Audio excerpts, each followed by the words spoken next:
레위기 26장의 주제는 축복과 저주입니다.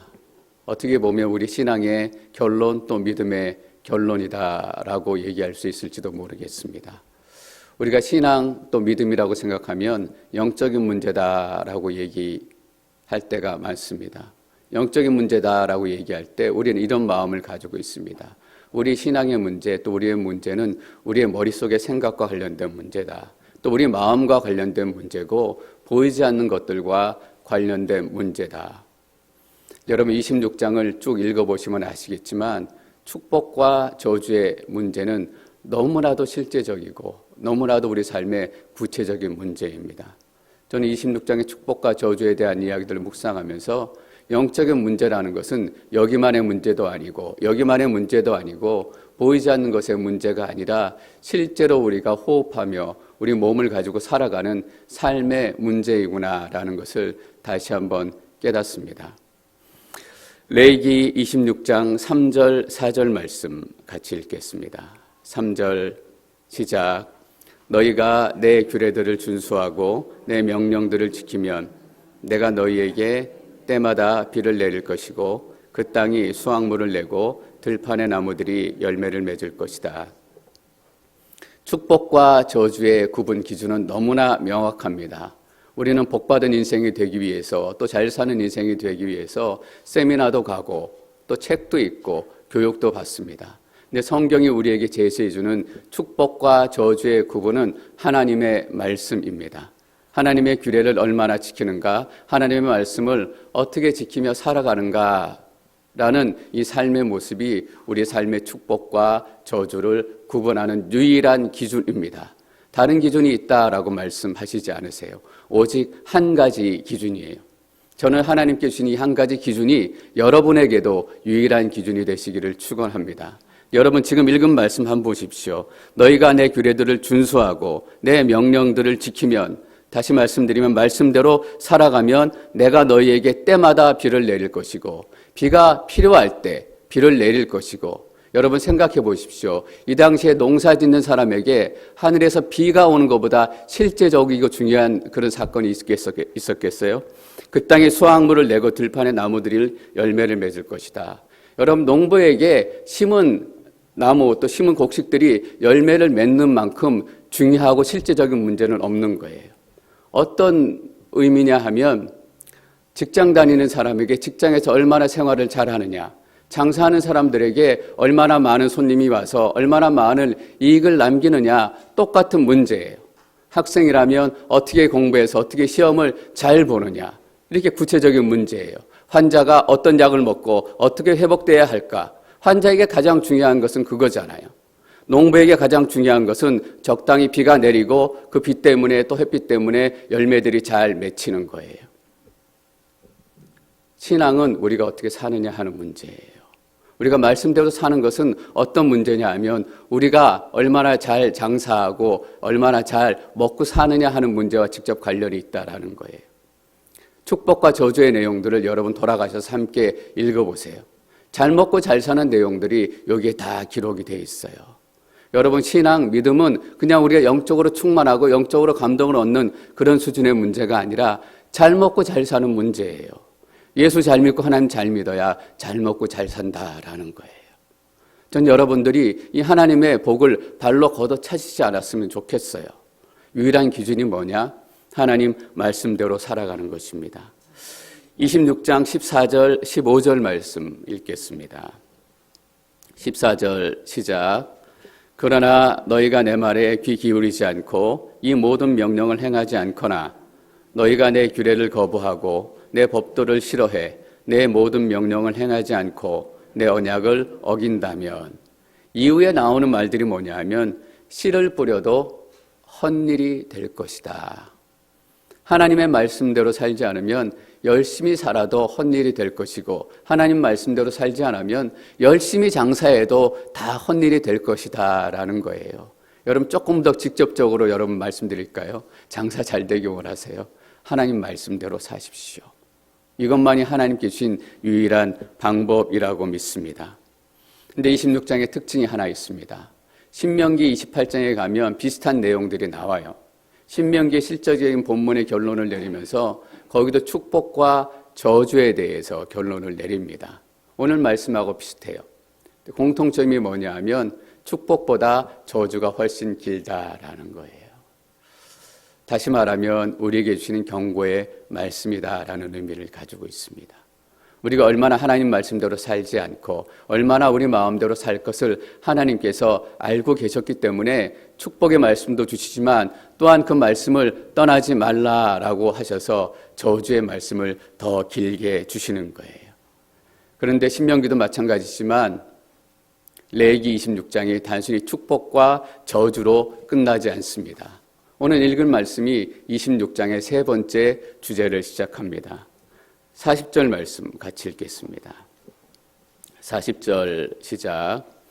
그러나 그들이 내게 반역하고 내게 대항해 행했던 불성실한 행동 속에서 자기들의 죄들과 자기 조상들의 죄들을 고백하면, 그러나라는 말씀으로 시작합니다. 이 그러나라는 말씀은 우리 인생의 새로운 시작을 선언하는 선포이기도 해요. 나는 너희들이 죄 지을 것을 안다. 넘어질 것을 안다. 그래서 그 경고의 말씀을 더 길게 여기다 기록했다. 그러나라는 거예요. 그러나에 붙여질 수 있는 말은 뭐예요? 그러나 회개는 너희의 새로운 회복의 시작이다. 회개는 너희 새로운 삶의 출발이다라는 회복의 길에 대해서 말씀해 주시고 있는 거예요. 여러분, 회복이 무엇인가 다시 한번 정리해 볼까요?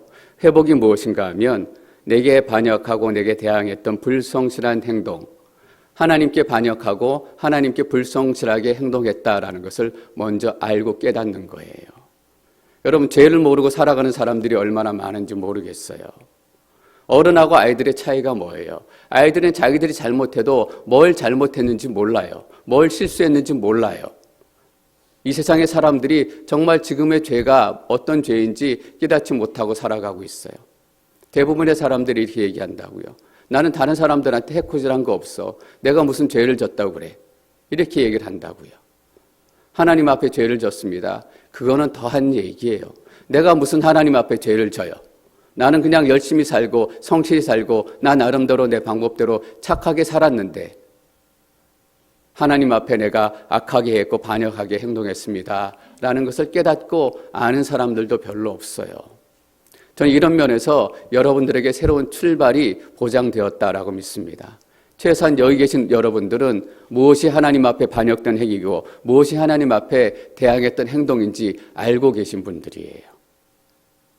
여러분, 근데 아는 것으로 충분하지 않아요.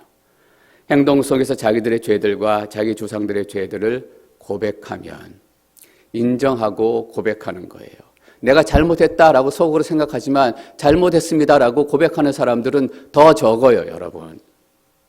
절대로 내가 먼저 가서 잘못했다고 얘기하지 않아. 나한테 와서 먼저 잘못했다고 빌기 전에 나는 절대로 잘못했다고 말하지 않을 거야. 사람들에 대해서 이렇게 생각하잖아요. 하나님에 대해서도 똑같아요. 나는 절대로 하나님 앞에 내가 잘못했다고. 내가 자존심이 있지. 내가 얼마나 열심히 살았는데 내가 어떻게 죄를 고백해. 고백하지 않는 거예요. 그래서 역대상 7장에 보면, 하 7장에 보면 솔로몬이 하나님께 성전을 짓고 성전을 봉헌하면서 이렇게 고백해요. 내 이름으로 불리는 내 백성들이 악한 길에서 돌이켜 스스로 낮아져. 이전 번역에는 겸비하여라고 번역을 하고 있습니다. 스스로 겸비하여 기도하고 내 얼굴을 구하면, 자기의 잘못들을 깨닫고 하나님 앞에 겸손하고 낮아지고 겸비해지지 않으면 내가 죄인입니다. 죄를 지었습니다. 절대로 고백할 수 없어요. 우리 모두는 하나님 앞에 겸손한 사람이 돼야 하고 겸비한 사람이 돼야 해요. 내가 좀 잘못한 것 같아. 이 정도로 충분하지 않아요. 겸손한 사람은 어떻게 하냐면 스스로 낮아져 겸비하여 기도한대요. 낮아져서 드리는 기도가 어떤 기도일까요? 하나님, 나 잘 살게 해주십시오. 내게 복 주십시오. 이런 기도일까요? 정말 낮아서 겸비하여 드리는 기도는 내가 하나님 앞에 반역했습니다. 하나님 앞에 대항하며 살았습니다. 정말 눈물로 통회하며 옷을 찢으며 하나님 앞에 드리는 회개의 기도예요. 저는 이 기도가 우리 공동체 안에 멈추지 않았으면 좋겠습니다. 우리가 얼마나 잘났나 얼마나 못났나 이게 중요한 게 아니에요. 하나님 앞에 겸비한 마음으로 우리가 고백할 수 있다면. 41절 말씀 계속 읽습니다. 41절 시작. 그래서 내가 그들과 대항해 그들을 그들의 원수들의 땅으로 보냈지만 그들의 할례 받지 않은 마음이 겸손해지고 그들이 자기들의 죄의 대가를 치를 때.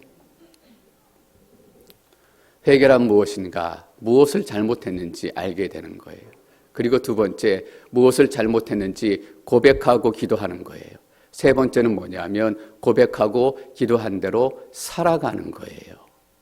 세 번째까지 우리가 이르지 못할 경우가 많아요. 눈물로 통회하고 기도하는 것 같지만 거기서 끝나기 때문에 우리의 회개의 삶은 시작이 되지 않아요.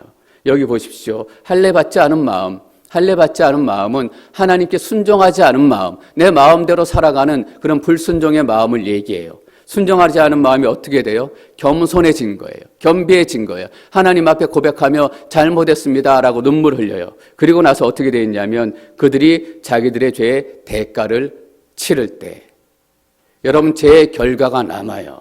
죄의 결과가 남기 때문에 회개해서 그 죄에서 멀어지겠습니다. 떨어져 살겠습니다. 하나님께 돌아가겠습니다. 라고 결심하고 살기 시작하면 금단 현상이 나타나요, 여러분.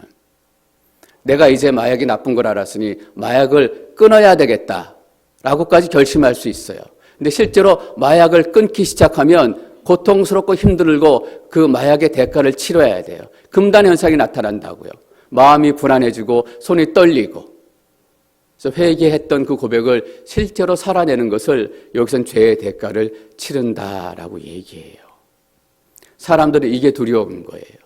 금단 현상이 두려워서 열심히 기도하고 열심히 고백하고 눈물을 흘리지만 회개한 대로 살지 못하는 거예요. 근데 분명히 오늘 하나님 말씀을 통해 회개의 세 가지 다 있어야 된다라고 강조하시는 거예요. 전 여러분들이 여러분의 죄를 인정하시기를 바랍니다. 그리고 하나님 앞에 눈물로 고백하십시오. 그리고 고백한 대로 죄를 끊고 하나님께로 돌아가십시오. 42절 말씀 계속 읽습니다. 42절 시작. 내가 야곱과 맺은 언약을 기억하며 내가 이삭과 맺은 언약을 기억할 것이다. 내가 아브라함과 맺은 언약을 기억할 것이며 내가 그 땅을 기억할 것이다. 42절에 기억하다라는 말이 세 번이나 반복이 됩니다. 하나님은 어떤 하나님이신가? 기억하시는 하나님이세요. 그런데 하나님의 기억과 사람들의 기억, 우리들의 기억에는 큰 차이가 있어요. 사람들의 기억은 어떤 기억인가? 기억하고 싶은 것만 기억하는 기억이에요. 돈 빌려준 거는 기억 안 하고, 돈 빌린 건 기억 안 하고, 돈 꿔준 것만 기억해요. 상처 준 건 기억 안 하고 상처 받은 것만 기억해요. 당신이 나한테 그런 말 했잖아. 아니야, 나는 그런 말 한 기억 없어. 나는 절대로 그런 얘기 할 사람 아니야. 기억나지 않습니다. 너무나 우리가 자주 듣는 얘기잖아요. 그래서 어떤 일이 일어나냐 하면 기억의 왜곡이 일어나요. 나는 그런 말을 하지 않았습니다 라고 내 기억을 자꾸 바꾸면 어떤 일이 일어나냐 하면 내가 진짜 그런 말을 하지 않고 사는 사람 같아요.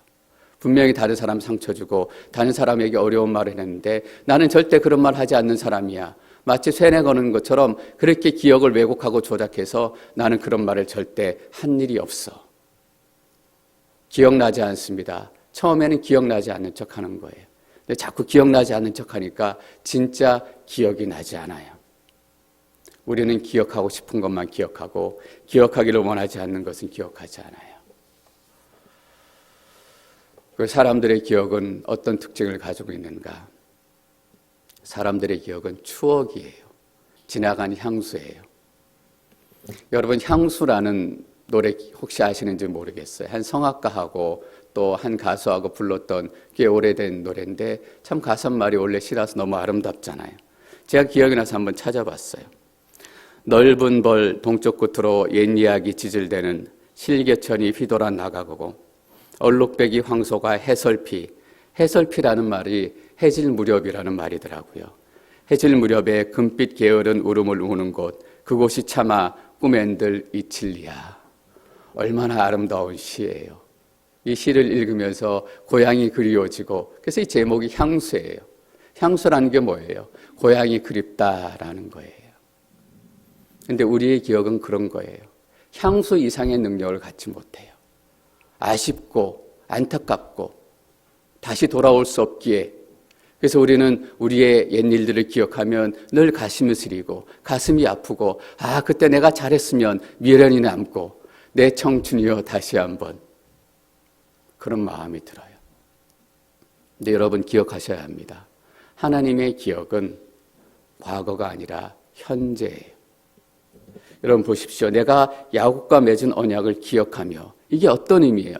야곱과 맺은 언약은 과거가 아니라 지금의 사건이다라는 얘기예요.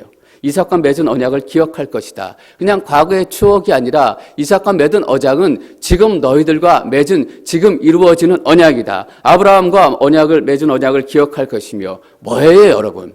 아브라함과 맺은 언약은 추억이 아니라 지금 현재다라는 거예요.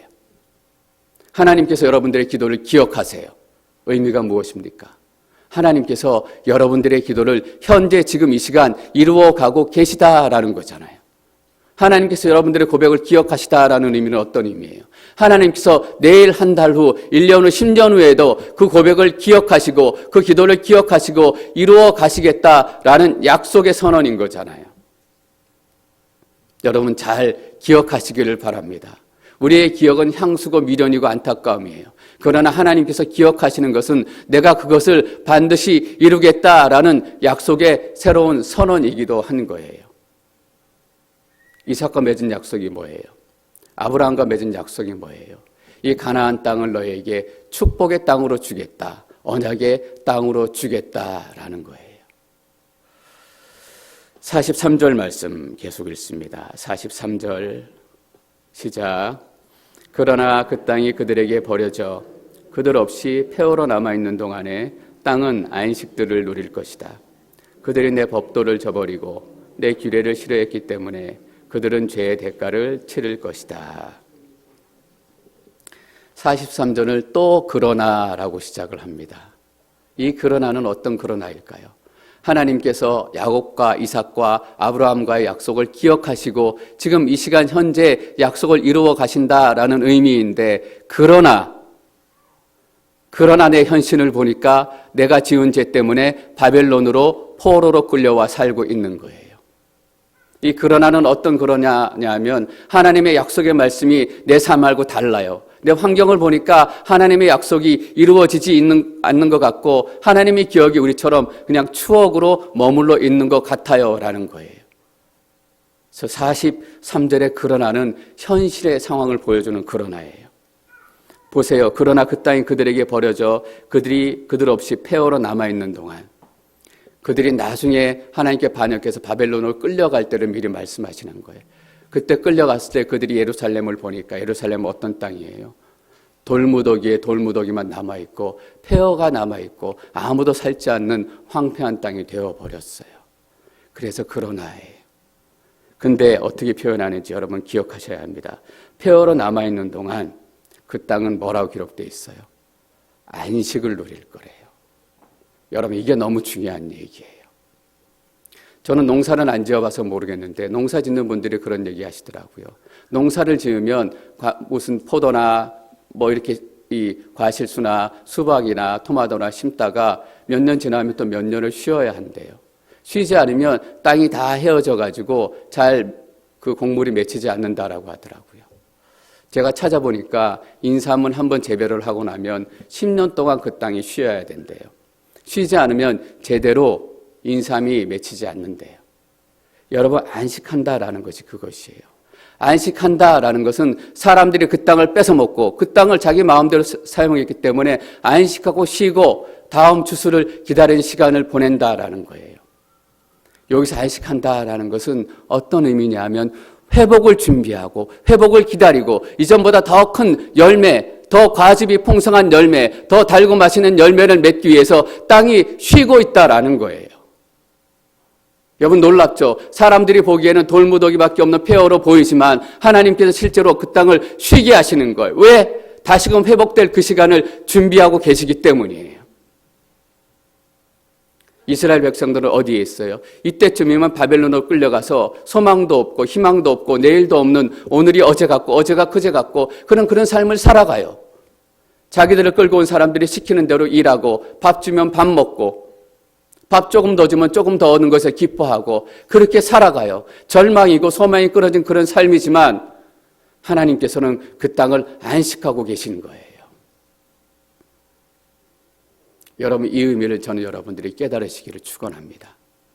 우리 눈에는 절망밖에 없고 우리 눈에는 실패밖에 없지만 우리의 실패 가운데 하나님의 회복의 프로젝트는 이미 시작이 되었다라는 거예요.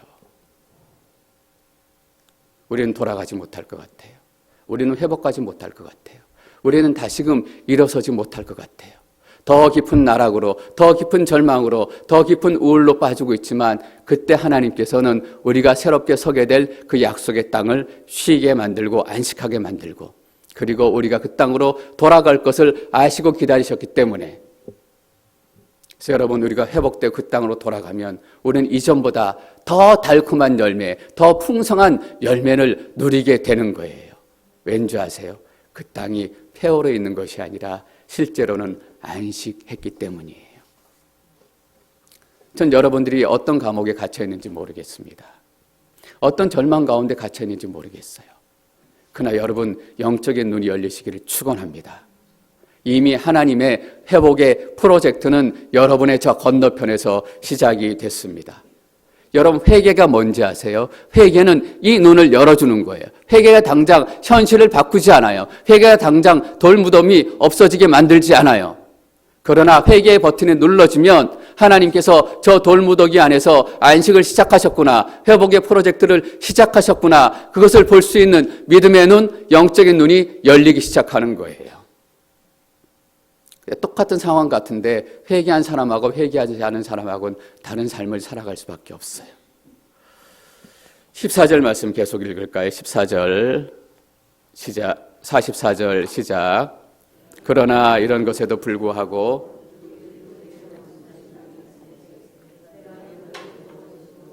그들을 미워하지도 아니해 그들을 완전히 멸망시키시도 그들과 맺은 내 언약을 파기하지도 않을 것이다. 하나님 여호와이기 때문이다. 그러나 그들이 죄 때문에 죄값을 치르고 있지만 그들의 죄에도 불구하고 그럼에도 불구하고 오늘 저희가 그럼에도 불구하고 라는 찬양을 불렀어요. 여러분, 이런 찬양이 있습니다. 그리 아니하실지라도, 그리 아니하실지라도 라는 찬양에서 말하는 게 뭐예요? 하나님께서 내 외양간을 채워주지 않으실지라도, 내 고난이 끝나지 않을지라도 내가 하나님을 찬양하고 하나님을 사랑하고 하나님을 노래하겠습니다. 그 노래가 먼저인 줄 알았어요. 근데 아니더라고요. 그리 아니하실지라도 먼저 나오는 노래가 이 노래예요. 그럼에도 불구하고, 이런 것에도 불구하고 너희가 죄인이고 너희가 나에게 반역했고 나에게 대항했지만 그럼에도 불구하고 그들의 원수들의 땅에 있을 때 내가 뭐예요? 그들을 저버리지 않는데요. 너희들이 나를 떠났지만 그럼에도 불구하고 나는 너희들을 저버리지 않을 것이다. 너희는 나를 미워했지만 나는 그들을 미워하지도 않을 것이다. 너희는 그 언약을 헌신짝처럼 내팽개쳤지만 그럼에도 불구하고 그들을 완전히 멸망시키지도 않고 언약을 파기하지도 않을 것이다. 여러분, 얼마나 놀라운 얘기예요. 누가복음 15장에 보면 그 유명한 돌아온 탕자의 스토리가 나옵니다. 탕자가 집 문서도 팔고 땅 문서도 팔고 아버지가 준 거 강 방제로 빼앗아가지고 먼 나라로 떠났다라고 기록하고 있어요. 여러분, 거기서 먼 나라라는 단어가 가지고 있는 뉘앙스가 뭐예요?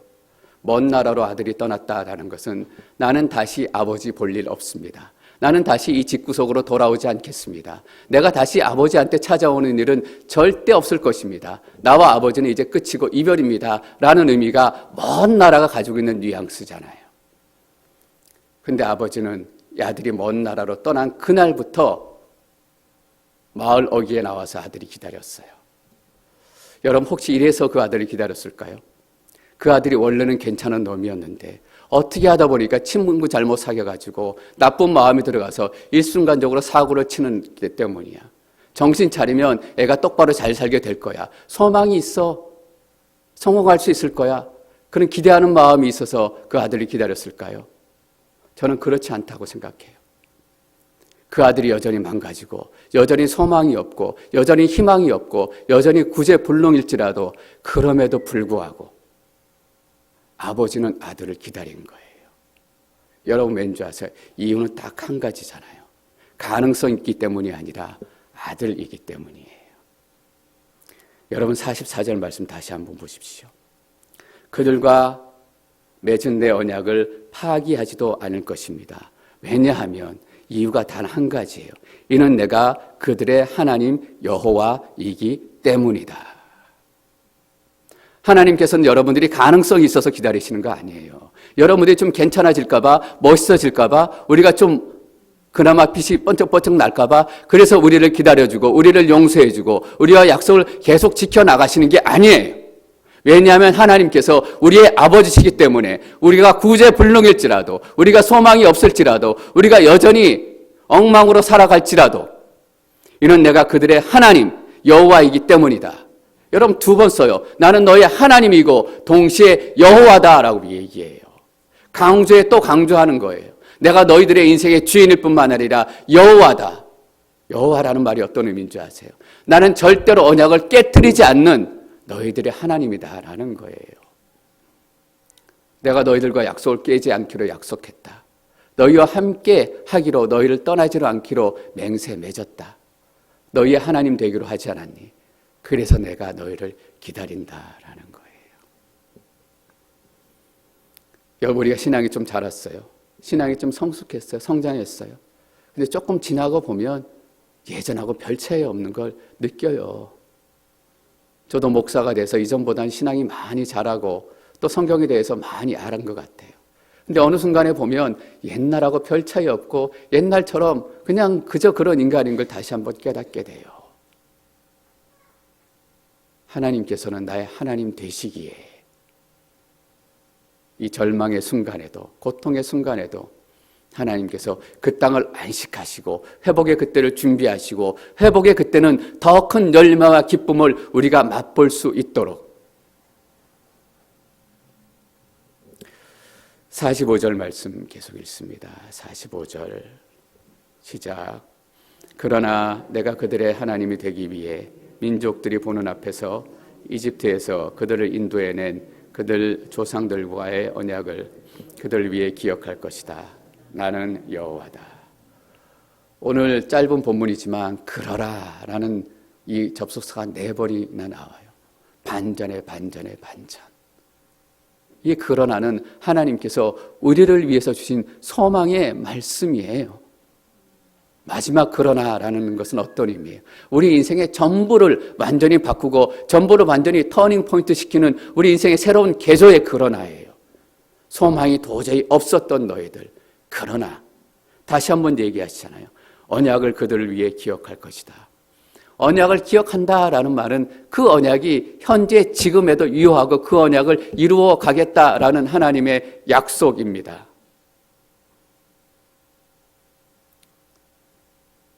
전 하나님께서 저를 목사로 부르셨을 때 그 일들을 다시 한번 기억해.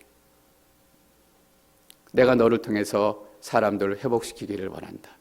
교회를 세워라라는 마음을 주셨어요. 저는 잊었지만 하나님께서는 그것을 기억하고 계시는 거예요.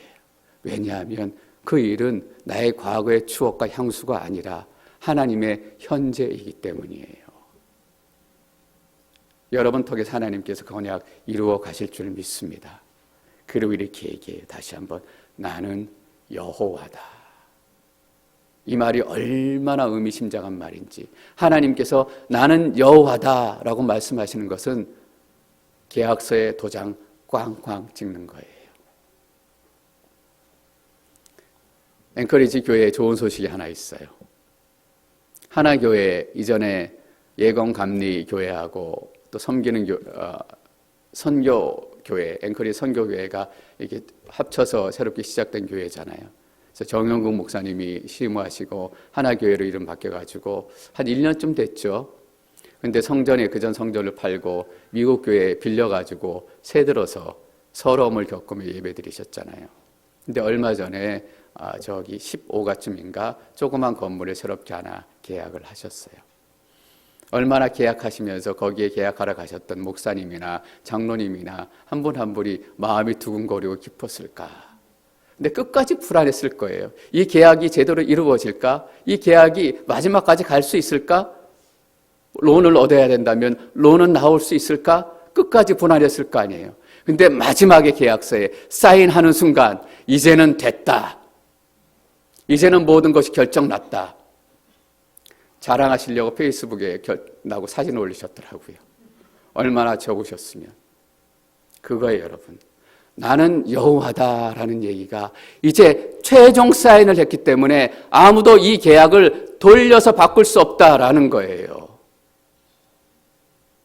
여러분에게 약속을 주시고 기억하시고 현재로 만드시고 도장을 꽝꽝꽝 찍어주신 하나님. 여러분, 그 하나님 우리가 찬양할 만하지 않습니까? 46절 말씀 읽겠습니다. 46절 시작.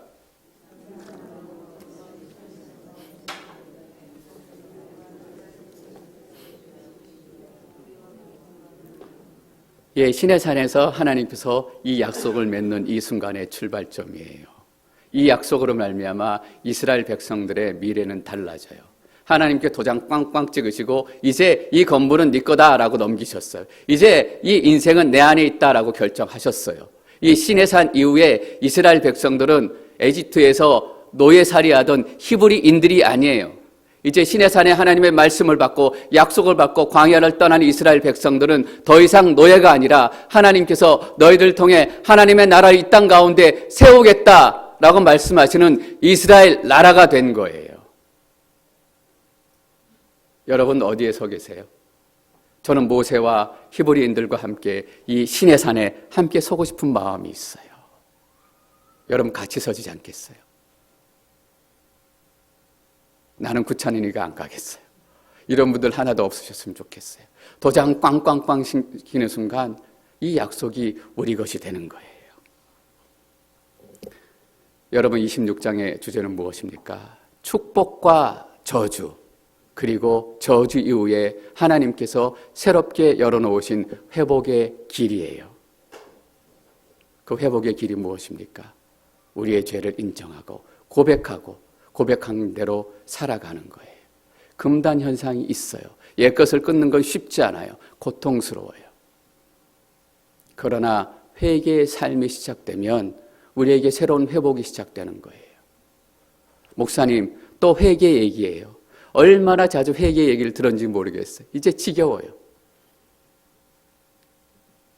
1969년에 아폴로 11호였는지 제가 호수는 정확히 기억이 안 나는데 그때 달나라로 가는 유인 우주선이 처음으로 발사가 됐잖아요. 그래서 그 아폴로 11호선이 발사가 돼가지고 암스트롱이 처음으로 달나라에 올라가게 되잖아요. 인류 역사상 너무나 위대하고 너무나 기록적인 순간이에요. 근데 그 출발점을 한번 기억해 봤어요. 그 로켓가 출발하기 전에 누군가 시동 버튼을 눌러야 됐을 거 아니에요. 얼마나 떨렸겠어요. 이 시동 버튼을 누르는 순간 저 로켓가 터지는 것은 아닌가? 저기에 타고 있었던 사람들이 다 폭발해서 죽는 것은 아닌가? 근데 눌러야 됐어요. 왜냐하면 눌러야 되는 책임과 의무를 맡았기 때문에. 근데 여러분, 의무이지만 동시에 뭐냐면 특권이었어요. 인류의 어떤 사람이 처음으로 사람을 싣고 달나라로 가는 로켓 우주선의 출발 버튼을 누를 수 있는 사람이 있겠어요? 그 버튼을 누른다는 것은 그 사람만이 누릴 수 있는 특권 중에 특권이었다고요. 여러분, 회개가 이런 거예요. 때론 무겁기도 하고 어렵기도 하고 폭발할 것 같기도 해요. 그러나 회개는 우리만이 누릴 수 있는 영적인 특권임을 여러분들에게 강조하고 싶습니다. 이 회개의 버튼이 눌러지는 순간 덜무더기 안에 회복되어지고 준비되어지는 하나님의 프로젝트가 보이기 시작하는 거예요.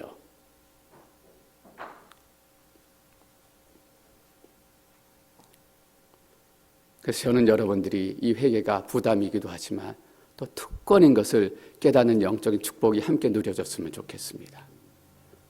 그래서 여러분 삶 가운데 진정한 회복, 여러분 우리는 다 회개해야 될 사람이잖아요. 우리가 얼마나 먼지구덩이에 있었고 또 우리가 얼마나 더러운 곳에 있었고 하나님께서 보여주신 그 길을 따라가면 때에 따라 비가 내리고 열매가 맺힐 때 열매가 맺히고 때로는 폐하가 된 것 같지만 그 땅이 쉬고 나면 우리의 인생이 한동안 쉬고 나면 우리의 아픔의 시간이 지고 나면 더 큰 열매, 더 풍성한 열매가 여러분 삶 가운데 맺히게 될 줄 믿습니다. 여러분 우리 앵커리지 온누리 교회도 소망이 있습니다. 이 시간들이 지나고 나면 더 아름다운 열매들이 이 공동체 안에 충만하게 열리게 될 줄 믿습니다.